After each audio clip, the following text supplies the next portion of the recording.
24-21 the final in this one. So the Bills moved to 12-3 on the season, and we're joined now by Stevie Johnson and Andy Young from Frigid Highmark Stadium, the real MVP out there. So we appreciate you joining us and dealing with the cold. It's been a historic season for Army West Point football. 11 wins, a conference championship, and bowl bound.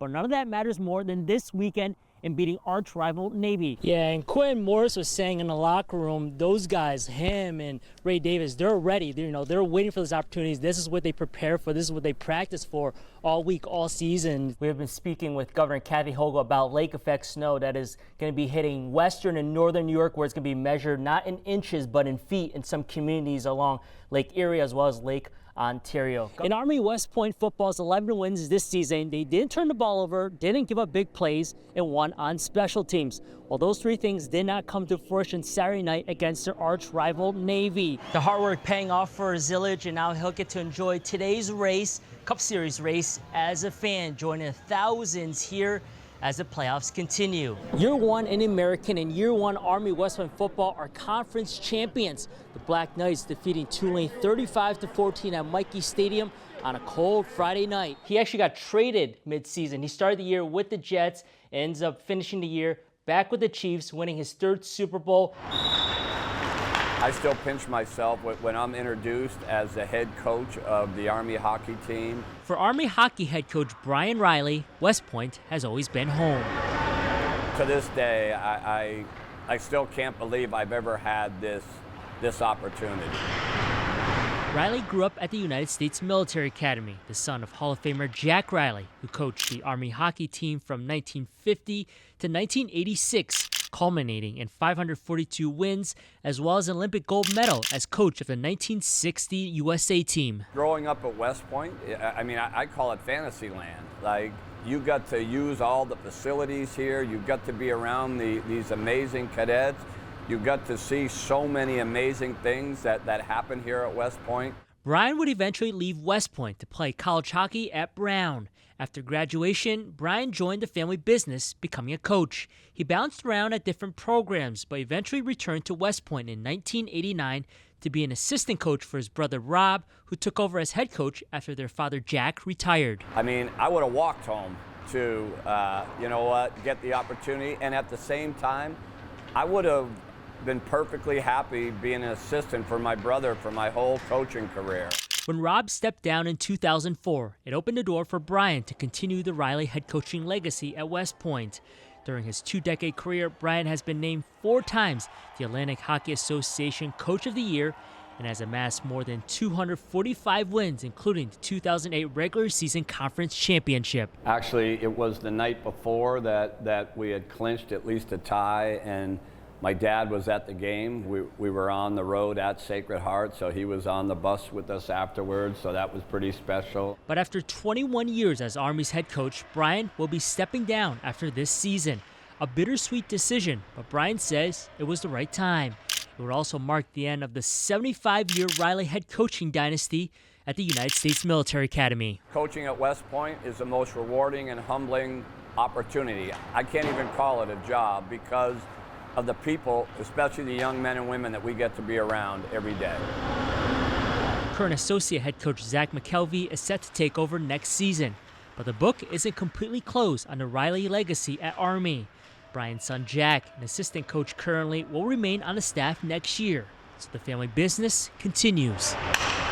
I know that I would never be able to thank college hockey, but in particular West Point, for all that it's given the Riley family these last 75 years. Jackson Wang, Spectrum News.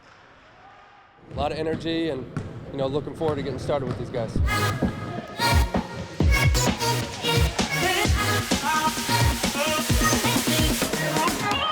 Siena head coach Jerry McNamara, thank you so much for joining us. My pleasure. You've been here since April now. How has the first 8 months been here at Siena? It's been great. I was kind of learning the area on the fly through visits.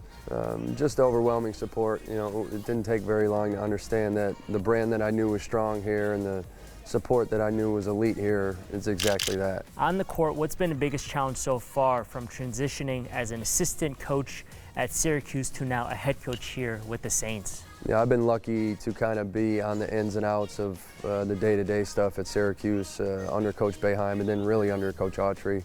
You know, watching him take over as the head coach and he and I working together, you know, for over a decade together to be his associate head coach and to see how he navigated that. I thought that was important for my maturation process and really my development in terms of taking over into that seat. Growing up in Northeast Pennsylvania, who got you into basketball? How did you get into the sport? I'm the youngest of four, so I got my butt whooped a lot by my older brother when I was a kid, and you know, my father coached us through the grade school ranks, and watching him, you know, his grade school team was really, really good, and watching them go compete for a state championship in 8th grade. By that point, I had already loved it. You know, I grew up around it. What made you decide to go with Syracuse when it came to deciding where to go for college? You know, it wasn't the fact that they were closest, it was the fact that they had built the best relationship. The fact, you know, the 2-hour drive was just a bonus, but the relationship was always there. How would you describe those dozen-plus years as an assistant coach at Syracuse, coaching with Jim Boeheim and then Adrian Autry? It was the model that I wanted in my own program, is the model that I came from, which is about family. It's about people you trust, that you love, that you care for, and you know, my time there molded me as a person. When March rolls around in a few months, where do you want to see this team at? You know, we got to win today. You know, it's so easy to make a statement and say we're going to be at the top when it's all said and done. I have too much respect for the process of how difficult it is to be one of the teams at the end. Can you bounce back from losses? Can you accept certain things? Can you accept criticism? Can you get better from it? And they've shown nothing but maturity since we've been together, so I fully anticipate our group changing things around. Thank you, Coach McNamara. For Spectrum News, I'm Jackson Wang.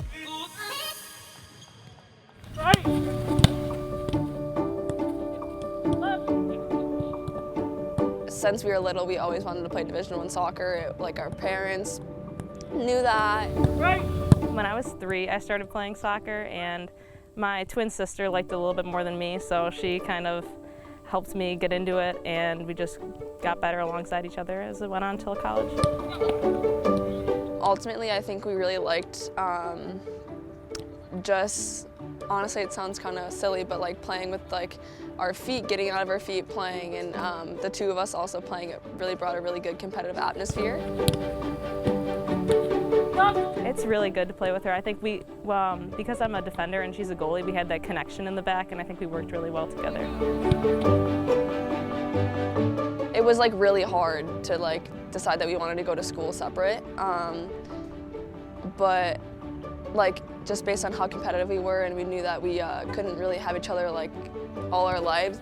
I think it helped us both work on our game individually, and just because we're not playing together, I think we still feel like well-rounded players because of each other and our learning experiences through club. Sienna has made the 2-hour journey west from Albany on the hunt to get a result against a new, reimagined Syracuse Orange. I just think we're always going to be there for each other, and it's just really special to kind of like look forward to that one game all season, and everyone's talking about it. It's always great seeing her, even like from freshman year, sophomore year, and even her not playing junior year. It's always great competition with Syracuse, and just seeing her, even if she's on the field or not on the field, it's great. And honestly, it's just really special. Like, all of our family comes out, our neighbors, our friends, like everyone's watching the games.